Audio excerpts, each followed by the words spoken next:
지금으로부터 한 열흘 전쯤에 전주에서 살인사건이 일어났습니다. 43살 동생이 70대 자기 아버지와 60대 계모를 그 부모님의 아파트에서 살해하고 집 근처 초등학교에서는 2살 위 형을 죽이고 자신은 근처 저수지에 가서 빠져서 숨을 거두었다는 그러한 뉴스였습니다. 형과 이 동생이 자주 다투었고 부모와도 사이가 좋지 않았다, 평상시에 그러한 주변 지인들의 말을 전해주었습니다. 예리한 흉기로 3사람을 죽이고 자신은 물에 뛰어들어 인생을 마감한 것입니다. 부모와 자식 사이에 무슨 험한 감정의 골이 있었는지는 모르지만 어떻게 사람이 이렇게까지 잔인할 수 있을까, 그런 생각이 들었던 뉴스였습니다. 이 뉴스처럼 오늘날 부모 공경이라고 하는 것은 참 찾기에 쉽지 않은 그런 일이 점점 되어 가고 있습니다. 유교의 영향으로 효도의 도리가 조금은 남아 있는 듯이 보일 뿐입니다. 이제는 부모를 홀대하고 부모를 무시하는 일은 물론이고 폐륜적인 일들도 심심찮게 벌어지고 있습니다. 그러나 세월은 변해도 하나님의 말씀은 언제나 시퍼렇게 살아 있습니다. 그것이 바로 오늘 우리가 읽었던 이 본문의 말씀이 되는 것이죠. 내 부모를 공경하라 라고 하신 이 계명은 10계명의 5번째 계명입니다. 여러분들이 아시는 것처럼 10계명은 둘로 나눌 수 있습니다. 1계명부터 4계명까지를 대신계명이라고 해서 하나님을 향한 계명이고, 제5계명부터 제10계명까지가 사람들 사이에 일어나는 일에 대한 계명, 대인계명 이렇게 부릅니다. 5계명부터 10계명까지 사람들 사이의 도리를 규정한 계명 중에 가장 먼저 나온 것이 바로 이 5계명이 되는 것이죠. 내 부모를 공경하라. 그래서 이 말씀을 5월 가정의 달에 또 어버이날을 앞두고 이 말씀을 여러분과 제가 같이 살펴보면서 하나님의 은혜를 나누고자 합니다. 첫째로 우리는 내 부모를 공경하라 하는 말씀을 듣습니다. 여기 공경하라라고 할 때 이 공경하다라는 단어가 히브리어로 카베드인데 원래 무겁다에서 왔습니다. 그래서 무거운 것, 중요한 것, 존중해야 할 것, 그 의미가 여기 공경하라 이 속에 담겨 있습니다. 그러므로 내 부모를 공경하라라고 하는 이 말의 근본적인 의미는 부모를 중요하게 생각하라, 부모를 깊이 생각하라, 부모를 마음속으로부터 깊이 섬기고 존중하라, 이런 의미가 담겨 있습니다. 여러분 생각해 보십시오. 만약에 이런 일들이, 여기 계신 분들은 또 잘 하시고 계시지만 이 일이 저절로 노력하지 않아도 이렇게 될 수 있었다 그러면 하나님이 이 말씀을 성경 속에 그 중에 10계명 중에 5번째로 집어넣어서 이것을 강조하셨겠습니까? 아니라 하는 것이죠. 그러니 앞에 있는 4계명처럼 이 5번째 있는 계명도 우리가 특별히 하나님의 말씀에 붙잡히고 은혜를 받지 않으면 실천하기 쉽지 않다라는 전제가 깔려 있는 것이죠. 즉 부모에게 불효하고 부모를 가볍게 여기기 위해서는 특별히 노력할 일이 없지만 부모를 잘 공경하기 위해서는 큰 노력과 정성 그리고 성령의 은혜가 필요하다 하는 것을 우리는 이 말씀에서 배우게 되는 것입니다. 예수 안 믿는 사람들도 어느 정도는 합니다. 그 사람들은 왜 합니까? 인간의 도덕성이 우리 속에 남아있기도 하고 또 학교에서 배운 유교의 영향과 효에 대한 가르침이 있어서 우리의 삶을 그렇게 움직입니다. 그러나 많은 사람들이 꼭 그렇게 살지는 않습니다. 그런데 이 말씀은 우리 말씀이 성경이 우리 말씀 속에 집어넣어서 우리에게 많이 강조를 해주고 있는 그 의도를 우리가 살필 필요가 있습니다. 오늘날의 모습을 한번 돌아보십시오. 부모에 대한 공경이 점차 사라지고 있고 대신 뭘 합니까? 자식을 위해서 올인하고 투자하는 경우가 얼마나 많은가. 거의 병적으로 자식을 챙기기 위해서 너무 많이 애를 쓴다 하는 것이죠. 자식들은 그것을 부모의 희생이라고 생각하는 대신에 당연하다 이렇게 생각을 합니다. 그런데 그렇게 부모 공경을 멀리하고 자식을 위해서 모든 것을 쏟아붓는 부모가 10년이나 20년이 지나지 않아 어떻게 됩니까? 자기 부모에게 자기가 했던 것처럼 자기 자식들에게 자기가 버림받고 있다 하는 사실인 거죠. 그런 세상이 되고 있습니다. 왜 이런 비정상적인 세상이 되고 있습니까? 왜 그렇습니까? 그 이유가 무엇입니까? 부모를 공경하고 자녀를 사랑하고 그래서 자신은 한편으로는 부모에게 사랑을 받고 자식들에게 공경을 받는 그러한 당연하고도 균형 잡힌 삶을 살지 못하는 가정이 많고 사람들이 많은데 그 이유가 무엇입니까? 여러 가지 이유를 들 수가 있겠지만 하나만 말씀을 드리면 자식들이 자라면서 자신에게 모든 것을 쏟아붓는 부모만 보았지 자식이 자신의 부모를 잘 공경하는 그런 아름다운 모습을 별로 본 것이 없다 하는 것입니다. 자기 부모가 그 부모에게 잘하는 모습을 본 것이 없기 때문에 배운 것이 없으니까 자기들도 그렇게 할 가능성이 많다는 것입니다. 그래서 어리석게도 자신의 부모가 자신에게 했던 것처럼 그런 똑같은 사랑을 자식에게 베풀면서도 자신은 자식에게 버림받는 신세가 되고 있는 것입니다. 세월이 흐른 후에 후회의 본들 그땐 너무 늦습니다. 부모를 공경하지 않고 자식도 사랑하지 않는 사람은 사람이기를 포기한 경우이고 부모를 공경하지 않고 자식에게만 내리사랑으로 모든 것을 쏟아붓는 사람은 멀지 않은 장래에 자식에게 버림받기를 택하는 경우라고 말할 수 있을 것입니다. 그러므로 하나님은 당신이 우리에게 주신 계명 내 부모를 공경하라고 하신 그 명령에 순종하지 않는 사람들에게 마땅한 보응이 따르게 하시는 것입니다. 하나님의 말씀이 살아있습니다. 출애굽기 20장에 말씀하셨던 그 시대에 지금부터 3,500년 전에 주셨던 그 말씀 행하는 것이 쉽지 않을 인생인 것을 하나님께서 이미 그때 아시고 계명 속에 집어넣어서 우리로 하여금 지키면서 살라고 세상 사람들은 그렇게 살지 않는다고 한다 할지라도 하나님의 사람들, 믿음의 사람들, 신앙의 사람들은 결코 그렇게 살아서는 안 된다 하는 것을 10가지 가장 중요한 계명 속에 집어넣어서 우리로 하여금 읽게 하시고 듣게 하시고 배우게 하신다 하는 것입니다. 그만큼 중요한 것이고 그만큼 실천하기 어려운 내용이 있기 때문에 그런 것이고 그만큼 험악한 세상 속에서 그러한 가치가 잃어버려진 세상이기 때문에 하나님께서 이 말씀을 우리에게 들려주시는 것입니다. 그래서 이대로 살지 않는 사람들 하나님이 가만히 안 두신다 하는 것이죠. 그래서 그렇게 부모를 공경하지 않은 사람들에게 하나님께서 시간이 흐른 다음에 자신이 부모를 공경하지 않은 것에 대한 대가를 치르게 하시는 것입니다. 그러므로 여러분과 저는 이 시대의 잘못된 풍조 따라가지 말아야 됩니다. 그리고 인간 사회를 지탱하는 가장 기본 윤리인 살인하지 말라, 간음하지 말라, 도둑질하지 말라 라고 하는 계명보다 더 앞선 더 중요하게 하나님께서 5번째로 주신 내 부모를 공경하라라고 하신 이 계명을 5번째로 가장 먼저 주신 그 의도 하나님이 왜 이렇게 이것을 주셨는가 하는 것을 잘 살피고 그 계명에 따르기 위해서 노력하는 성도들 다 되시기 바랍니다. 두 번째로 우리는 오늘 말씀에서 부모 공경한 것에 대한 대가를 볼 수도 있습니다. 자, 이렇게 5계명에 따라서 부모를 공경을 하면 하나님께서 무엇을 해주시는가? 3가지 정도 살펴볼 수 있습니다. 부모 공경을 잘하면 하나님이 약속을 주십니다. 약속하신다. 오늘 본문은 내 부모를 공경하라. 그 뒤에가 약속입니다. 그리하면 내 하나님 여호와가 내게 준 땅에서 내 생명이 길리라. 이게 약속입니다. 에베소서 6장 2절과 3절 읽겠습니다. 시작.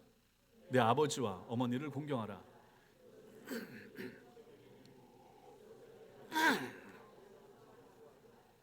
저기도 보면 이것은 약속이 있는 첫 계명이라 이렇게 말합니다.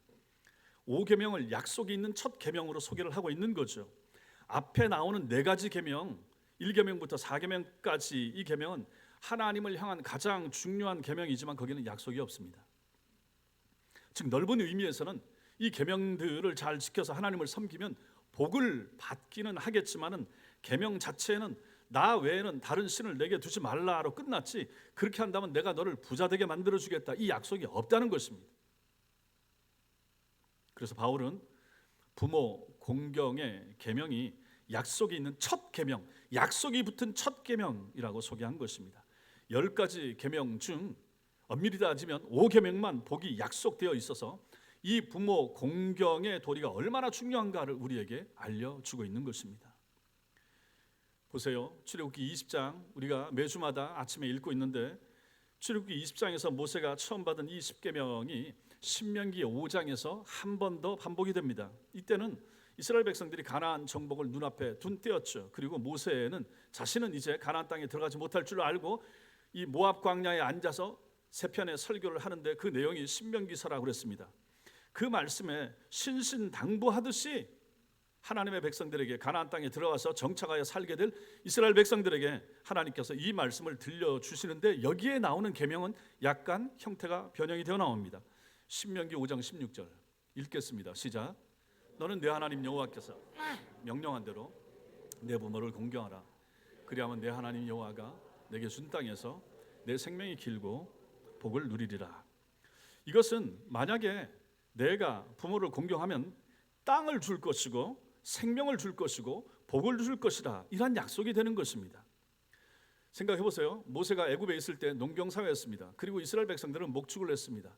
그들이 출애굽하여 광야를 40년 통과합니다. 광야에서 아무것도 할 수 있는 것이 없었습니다. 그래서 하나님께서 하늘에서 먹을 것을 다 내려주시고 살게 하셨습니다. 그리고 이제 가나안 땅에 들어갑니다. 가나안 땅에 들어가면 거기 이제 정착해서 살게 되겠죠.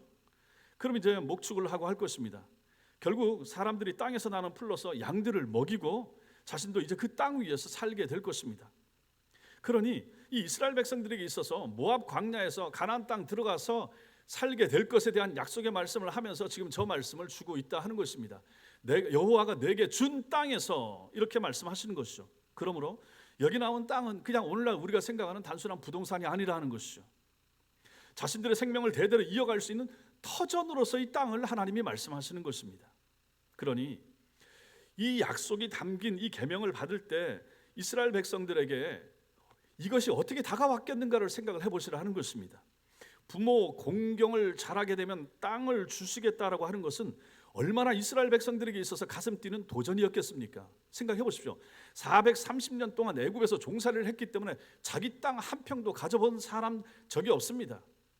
그리고 광야를 나갑니다. 40년을 그 메마른 광야를 유리방황하면서 헤맸습니다. 그리고 이제 마침내 약속의 땅 가나안 땅에 들어가고 거기 가면 내 땅이 주어집니다. 그 땅에서 정착하여 살게 될 것입니다. 그러니 그 땅을 주겠다고 하는 그 말씀을 하시면서 조건으로서 하나님이 걸으신 것이 무엇이냐? 부모 공경이라 하는 것입니다. 그 긴 시간 땅 없이 살았던 이스라엘 백성들에게 땅을 주신다고 하면서 다른 어떤 조건도 걸지 아니하시고 부모를 공경하면 그 땅에서 땅을 주시겠다 약속을 하셨다는 것이죠. 이러한 약속이 딸린 계명을 하나님께서 이스라엘 백성들에게 주신 것은 그 백성이 이 계명을 얼마나 잘 지키기를 원하셨는가 하는 것을 우리가 알 수 있습니다. 또 반대로 이 계명이 얼마나 지키기 어려운 이렇게 계명 속에 집어넣어서 인간이 지켜야 될 도리 중에 첫 번째로 살인과 간음보다 더 먼저 이것을 하나님께서 강조하여 주셨는가를 생각을 해봐야 된다 하는 것입니다. 부모를 공경할 때 하나님이 주시는 것, 첫째는 약속, 두 번째는 뭡니까? 생명을 약속합니다. 내 생명이 길고 이렇게 말합니다. 지금 돌아가시는 분들 저 장례식장이나 이렇게 하고 보통 80, 보통 90대 이렇게 사십니다. 참 생명이 많이 길어졌죠. 오래들 사십니다. 그러나 당시에 이스라엘 백성들이 이 말씀을 받던 때를 생각을 해보십시오. 수많은 사람들이 광야에서 죽어가고 있었습니다. 전쟁과 질병으로 아주 젊은 나이에 자기 주변에 있던 사람들이 죽어가고 있습니다. 그렇잖아요. 20살 위에 됐던 사람들이 가데스 바네아에서 불순종한 그러한 얘기에 동조했던 것 때문에 하나님께서 너희들 다 여기서 광야에서 묻어버리시겠다 이렇게 말씀하시고, 그리고 이제 그 세대가 다 떠난 다음에 20살 안 됐던 사람들을 데리고 가나안 땅 들어가시기 위하여 39년 광야를 유리하게 하시니까 그 광야는 매일매일 장례를 치렀을 것입니다. 한 200만 명 정도 되는 사람들이었으니 그들이 한 39년 정도 광야에 들어갈 때까지 20살 이상 되는 사람이 다 죽어야 되잖아요. 그러니 얼마나 빨리, 얼마나 많은 사람들이 얼마나 젊은 나이에 죽었을 것인가 생각해 보십시오. 그런 시기에 모압 광야에서 약속하십니다. 너는 장수할 것이고 내 생명이 길 것이라 라고 말합니다. 그러므로 이것은 오늘날 우리에게 있어서 장수의 의미보다 더 큰 것입니다. 세 번째로 또 어떤 것을 약속하십니까? 복을 주시리라, 복을 주리라. 하나님께서 약속을 하셨고 생명을 약속하셨고 복을 주시리라 이렇게 말씀하십니다. 그리하면 내 하나님 여호와가 내게 준 땅에서 내 생명이 길고 복을 누리리라 이렇게 말씀하신 것이죠. 이것은 영적인 복만이 아니라 육체와 물질에 이르기까지 포괄적인 모든 하나님께서 인생에게 주실 수 있는 복을 여기에 말씀하시는 것입니다. 그러므로 성도 여러분 생각하십시오. 내 부모를 공경하라. 그리하면 너는 땅에서 안정된 삶을 살게 될 것이요, 또 건강하게 장수할 것이고, 그리고 육체와 영혼의 복을 누리리라. 이 말씀을 이스라엘 백성들에게 모압 광야에서 하나님이 5계명을 약간 바꾸어 주시면서 이렇게 주셨다 하는 것입니다. 그렇다면 이 말씀을 뒤집어서 생각을 해보십시오. 만약에 내가 내 부모를 공경하지 않으면, 만약에 네가 가나안 땅에 들어가서 내 부모를 공경하지 않으면 너는 거할 곳이 없이 방황하게 될 것이요, 너는 젊은 날에 요절할 수 있을 것이고 너는 박복하게 될 것이다. 복이 없을 것이라 이렇게 말씀하시는 것이죠. 이것은 하나님이 우리가 부모를 잘 공경하기를 바라는 마음이 얼마나 강한가 하는 것을 이 말씀을 통하여 우리에게 알려주시는 것입니다. 이 말씀 앞에서 여러분과 제가 우리 자신을 돌아봐야 됩니다. 오늘날 성도들 중에 그렇게 안정되지 못한 삶을 살고 건강하거나 장수하지 못하는 삶을 살고 복이 없는 박복한 삶을 사는 사람이 있다면, 혹시라도 다 그런 건 아니겠지만 그 원인이 혹시 내가 젊은 날에 내가 부모 공경을 잘 하지 못했기 때문에 내가 이렇게 사는 것이 아닌가 혹시 돌아보실 필요가 있다 하는 것입니다. 이 말씀에 근거하여 그런 것입니다. 세월은 흘러가도 부모 공경에 대한 하나님의 뜻은 변함이 없습니다. 당신의 명령에 따라 부모를 진심으로 공경하는 사람들이 그 자식들에게도 공경을 받게 하시고 땅에 있는 복과 하늘에 있는 복을 하나님께서는 누리게 하시는 것입니다. 하나님은 오늘도 사방을 두루 살펴 당신의 계명을 따라 부모를 진심으로 공경하는 자들이 있는가 살피시고, 그들이 있다, 찾았다, 그러면 그들에게 복 주시는 하나님이시라라는 사실을 믿으시기 바랍니다. 마지막으로 우리는 오늘 말씀에서 부모 공경의 방법을 보게 됩니다. 부모 공경의 방법. 우리가 어떻게 부모를 공경할 수 있겠습니까? 한 4가지 정도 말씀을 드릴 수 있습니다. 고개를 드십시오. 앞을 보시고. 어떻게 부모를 공경할까? 첫째로는 어렸을 때는 순종을 통해서 공경해야 됩니다. 어려서 부모에게 순종할 줄 모르면 나중에는 부모만이 아니라 하나님께도 순종할 수 없게 되기 때문에 그런 것입니다. 오늘날 어린아이들도 마찬가지고 젊은이들, 중고등학생, 청년들도 마찬가지입니다. 젊은 날에 부모에게 효도하고 순종하는 것을 배우지 못하면 나중에 정신 차려서 물론 할 수도 있기는 하지만 어렵다 하는 것입니다. 에베소서 6장 1절 말씀 읽겠습니다. 시작. 자녀들아 너희 부모를 주 안에서 순종하라. 이것이 오늘이라. 모든 자녀들을 향한 하나님의 명령입니다. 자녀들아 너희 부모를 주 안에서 순종하라. 이것이 오늘 옳으니라. 여기에 다른 무슨 조건이나 이런 거 없습니다. 그냥 하나님의 명령입니다. 그 부모가 어떤 부모든지, 자식에게 잘하던 부모든지, 인격적인 부모든지, 돈이 있는 부모든지, 유산 남겨줄 가능성이 많은 부모든지 전혀 여기에 들어가 있지 않습니다. 부모라고 하는 그 단순한 이유 하나만 가지고도 충분히 부모를 주 안에서 순종하라. 하나님은 이렇게 말씀하시는 것입니다. 둘째로 어떻게 부모를 공경할 수 있을 것인가? 청년의 때에는, 어렸을 때는 부모에게 순종하면서 공경해야 되고, 좀 나이가 들어서 청년의 때에는 용납하고 감사함으로써 부모를 공경해야 합니다. 어렸을 때는 자기 부모가 아이들에게 있어서 3살, 4살, 5살 이때 아이들에게 있어서 자기 부모는 전부입니다. 가장 힘이 세고 가장 뛰어나고 가장 훌륭하고 좋게 생각됩니다.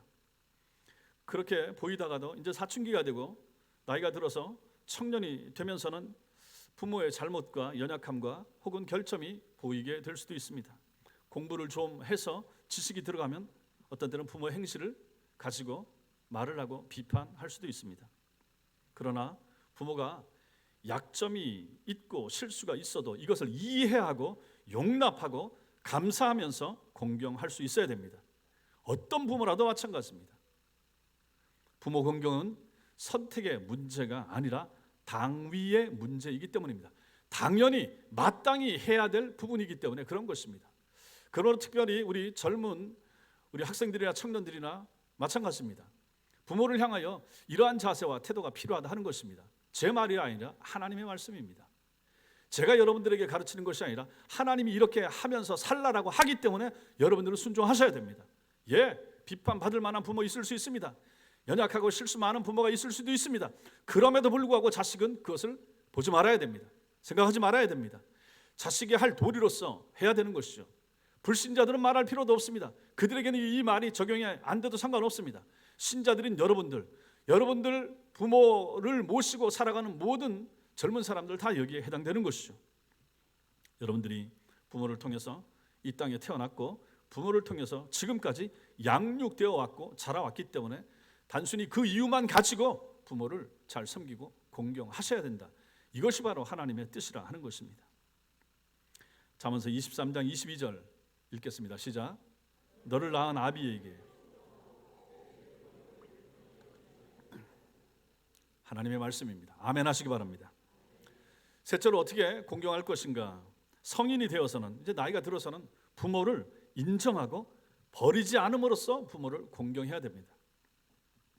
지금은 어떨지 몰라도 예전에는 그런 얘기를 좀 들었습니다. 부모를 버리고 싶어서 그 부모를 모시고 여행을 가는 거죠. 제주도를 가고 해외 동남아나 이렇게 가서 거기다 버리고 오는 그러한 경우가 있었다. 그래서 예전에 뉴스를 볼 때는 1년에 한 800건 정도 그런 것이 있었다. 지금은 잘 안 들리는데 없어서 안 들리는 건지 모르겠는데 그런 이야기를 들은 적이 있습니다. 부모가 짐이 된다는 생각에 집을 찾지 못할 곳에 모시고 가서 버리고 오는 것이죠. 뉴스를 보면 어떤 때는 요양원이 또 그런 역할을 한다. 요양원 자체가 그렇게 하는 것은 아니지만은 부모를 버리고 싶은 자식이 그런 마음을 가지고 그 요양원에 모셔다 놓고 잘 찾아뵙지도 않고 가지도 않는다. 이제 그렇게 말하는 것이죠. 이래서는 안 된다 하는 것을 말하는 것입니다. 오늘날은 여러 가지 이유로 부모와의 만남을 완전히 단절한 채 살아가는 사람들이 꽤 있습니다. 신방을 다녀보도 마찬가지고 얘기를 들어보면 주변에도 마찬가지입니다. 부모하고 연락을 안 하고 삽니다. 담을 쌓고 아예 절연한 채 삽니다. 그래서 가끔 뉴스를 보다 보면 고독사 이런 얘기 나오는데 나이 드신 분들 얘기 나오고 찾는 이가 아무도 없고 그래서 무연고자로 해서 그냥 나라에서 어떻게 장례 치러야만 되는 그런 경우들도 아주 심심치 않게 나오고 있는 것을 보게 됩니다. 자식이 부모를 버리는 것 이게 뭡니까? 폐륜이라고 합니다. 폐륜, 사람으로서 지켜야 될 도리에서 완전히 벗어나는 것입니다. 이래서는 안 된다 하는 것을 오늘 말씀이 말하는 거죠. 디모데전서 5장 8절 시작. 누구든지 자기 친족 특히 자기 가족을 돌보지 아니하면 믿음을 배반한 자요 불신자보다 더 악한 자니라. 이 말씀을 주고 있는 하나님 또 바울을 통하여 이 말씀을 주고 있다 할 때 생각을 해보십시오. 자기 친족 특히 자기 가족을 돌보지 아니하면 믿음을 배반한 자, 우리가 신앙을 배반하고 믿음을 떠나면 이거 얼마나 우리 기독교인들 입장에서 안 좋은 걸로 치부를 합니까? 믿음을 버렸어, 신앙을 버렸어, 교회 안 나와 이렇게 되면. 근데 이 사람보다 더 나쁜 사람이 있다. 누군가? 불신자보다 더 못하다. 누군가? 바로 가족을 돌보지 않은 사람, 부모를 섬기지 않는 사람, 부모에 대한 책임을 다 하지 않는 사람, 더 나쁜 사람이다. 믿음을 포기한 사람보다 더 못나고 더 나쁜 사람이다 하는 것이죠. 그렇다면 없겠지만 혹시라도 우리 성도들 중에 자기 부모를 돌보지 않는다, 자기 부모를 향하여 신경을 안 쓴다, 마땅히 없으면 못할 수도 있지만 최소한의 해야 될 도리도 만약 못하고 살아간다. 최소한 가지고는 안 되긴 하지만은 만약 그런 자식이 있다 그러면 저 말씀 앞에서 얼마나 큰 찔림이 되겠습니까? 불신자보다 더 악하고 더 못난 자라 이렇게 하나님이 평가하지 않습니까? 이래서는 안 된다 하는 것이죠. 당연히 성도들은, 당연히 신자들은 부모를 잘 모시고 잘 섬기셔야 됩니다. 살아계시는 날 동안에 잘 모실 이유와 필요가 거기에 있다 하는 것입니다. 성도들은 육신적으로나 정서적으로나 결코 자기 부모를 버려서는 안 됩니다. 버리게 되면 나도 버림받는다, 이 생각을 하셔야 됩니다. 내가 부모를 버리면 나중에 내 자식으로부터 버림받는다. 하나님이 그렇게 보응받도록 하신다 하는 것입니다. 하나님이 무섭지 않습니까? 하나님이 살아계시지 않습니까? 그 살아계신 하나님이 여러분과 저의 행실을 다 보지 않습니까? 우리 부부가 우리 부모에게 어떻게 하는 것을 하나님이 다 보시지 않습니까? 그걸 보시는 하나님께서 그럼 우리 자식들로 하여금 나는 부모를 그렇게 모셔놓고 내 자식들은 나에게, 우리 부부에게 잘 하기를 바라시겠습니까? 하나님께서 그 사람들을 가만히 두시겠습니까? 그렇지 않다는 것입니다. 그래서 하나님이 무서운 거예요. 마지막으로는 어떻게 부모를 공경해야 되는가? 마지막으로는 부모의 영혼 구원을 위해서 최선을 다하는 것, 그것이 바로 가장 큰 효도요 공경이 되는 것입니다. 육신이야 아무리 행복하게 아무리 부모에게 잘 해드려도 100년 정도면 끝나지만은 영혼은 지옥이든지 천국이든지 영원하지 않습니까? 그래서 이것이 무서운 것이고, 그래서 이것이 고통스러운 것입니다. 그러므로 만약에 여러분들 가운데 구원받지 못한 부모님이 계시다 그러면 어찌하든지 예수 믿고 구원받아 지옥 형벌 면하고 천국에 들어가 영생 복락 누리게 해드리는 것, 이것이 바로 가장 큰 효도요 공경이 되는 것입니다. 그러므로 우리가 이런 노력을 해야 됩니다. 애쓰는 것이 필요합니다. 저도 그렇지만 부모님이 살아 계신 분들은 그 자체가 선물이고 기회입니다. 그렇지 않습니까? 부모님이 살아 계신 것 선물이죠. 그리고 내가 섬길 수 있는 기회가 내게 주어지고 있는 것입니다. 부모를 섬길 수 있는 기회가 오늘도 연장이 되고 있는 것이죠. 그러면 섬겨야죠. 5월 달에만, 어버이날에만 찾아가고 뭐 한번 사드리고 하는 것이 아니라 6월 달에도 7월에도 8월에도 할 수 있는 한 자주 찾아뵈야 되는 것, 그것이 바로 하나님의 뜻이라고 하면 우리가 그렇게 해야 되지 않겠습니까? 여러분들이 부모를 진심으로 공경한다면 복 받을 기회가 남아있는 것이고, 만약에 여러분들이 부모와 불화한 상태라 그러면 용서를 빌고 화해할 가능성이 남아있기 때문에 이 날이 중요한 것입니다. 그러므로 혹시라도 부모와 관계가 안 좋은 분들이 계시다 하면 관계를 회복하셔야 됩니다. 하나님의 명령입니다. 부모가 어때요라고 말할 필요는 전혀 없습니다. 그분에 대하여 말하지 마십시오. 여러분이 문제입니다. 신자인 여러분이 중요합니다. 이런 하나님의 말씀을 듣고 배운, 그리고 오늘 같이 읽은 설교 중에 들은 여러분이 문제인 것이죠. 여러분이 고치셔야 됩니다. 여러분이 변하셔야 됩니다. 여러분이 바뀌셔야 됩니다. 그리고 이 기회를 잘 활용하는 그러한 사람들이 될 수 있어야 될 것입니다. 이런 은혜가 여러분과 제게 있게 되길 바랍니다. 사랑하는 성도 여러분, 제게는 2008년에 소천하신 장인 어른을 제외한 세 분의 부모님이 여전히 지금 생존해 계십니다. 그리고 두 아들과 또 내년에 결혼을 준비 중인 예비 며느리까지 또 3명의 자식이 제게도 있습니다. 그러면 저도 부모를 공경해야 할 자식으로 존재하는 거죠. 그래서 이 마음을 가지고 오늘 이 오전 설교를 준비를 했습니다. 오늘 오후 설교는 자식을 위해서 울어야 하는 부모인 저를 생각하며 말씀을 준비했습니다. 하나님은 오늘도 자식된 성도들을 향하여 부모를 진심으로 섬기며 공경하며 살기를 바라십니다.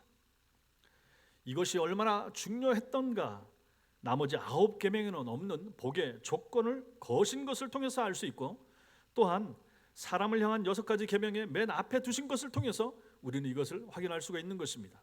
아까도 말씀드렸던 것처럼 이 일이 쉽거나 어렵지 않으면 하나님이 이렇게 하시지 않았을 것이라 하는 것이죠. 이것을 못하는 세대가 되고 이것을 못하는 사람들이 점점 늘어나고 짐승의 마음을 품은 사람들이 주변에 생겨나는 것을 하나님께서 아시기 때문에 그것을 막기 위하여 그 말씀을, 이 가르침을, 부모 공경에 대한 가르침을 계명 속에 집어넣어서 우리로 하여금 지키라, 이 말씀을 주시는 것입니다. 그러니 하나님의 사랑으로 구원받은 우리가 하나님의 뜻에 순종하여 부모를 온 마음으로 공경하는 것은 선택이 아니라 의무가 되는 것입니다. 부모에게는 소홀한 채 자기 품 안에 있는 자식에게만 온갖 사랑을 쏟아붓는 것은 자신의 장래와 자식의 앞길을 망치는 길임을 우리가 알 필요가 있습니다. 계명에 순종하지 않는 사람들을 하나님이 대가를 치르게 하실 것이기 때문에 그런 것입니다. 성도 여러분, 부모를 진심으로 공경하고 사랑할 때 그 혜택을 먼저 받는 쪽은 우리 부모가 아니라 그러한 삶을 사는 우리 자신이다 하는 것을 기억할 필요가 있습니다. 부모를 잘 모시면 내가 잘 됩니다. 여러분이 사는 날 동안 복 받기를 원하십니까? 부모님이 살아계신 동안에 부모를 깊이 공경하고 잘 섬기십시오. 우리가 상상도 하지 못할 복을 하나님이 돌려주실 것입니다. 오늘 말씀을 같이 들은 여러분과 저에게 이러한 복과 이러한 은혜가 충만하시기를 주님의 이름으로 축원합니다. 기도하겠습니다.